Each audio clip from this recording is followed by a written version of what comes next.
નમસ્કાર, ગુજરાતના અત્યાર સુધીના તમામ મહત્વના સમાચારો સાથે હું છું જિજ્ઞાસા અને તમે જોઈ રહ્યા છો ગુજરાત લાઈવ। ગુજરાત લાઈવમાં સૌથી પહેલા વાત કરીશું તાપમાન। તો કાળઝાળ ગરમીમાં શેકાવા રહેજો તૈયાર। આ વખતે ગરમી ભૂક્કા બોલાવશે। 7 માર્ચ બાદ વધશે ગરમીનો પારો।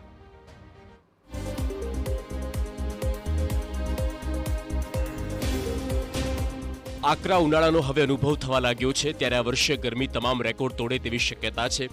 હવામાન વિભાગે સ્પષ્ટપણે સંકેત આપ્યો છે કે માર્ચ મહિનાથી તાપમાનમાં તીવ્ર વધારો થવાની ધારણા છે।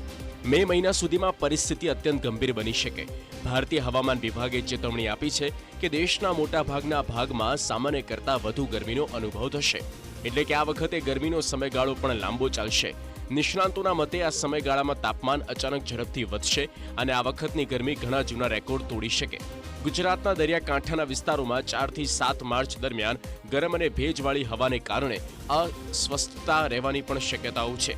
આગામી 4 દિવસ દરમિયાન મહત્તમ તાપમાનમાં ધીમે ધીમે 5 ડિગ્રી સુધીનો વધારો થઈ શકે। ત્યારબાદ ગુજરાતમાં કોઈ મોટો ફેરફાર થવાની શક્યતા નથી। જો કે આ વચ્ચે માર્ચમાં પણ ગુજરાતમાં માવઠાની શક્યતા દર્શાવવામાં આવી છે।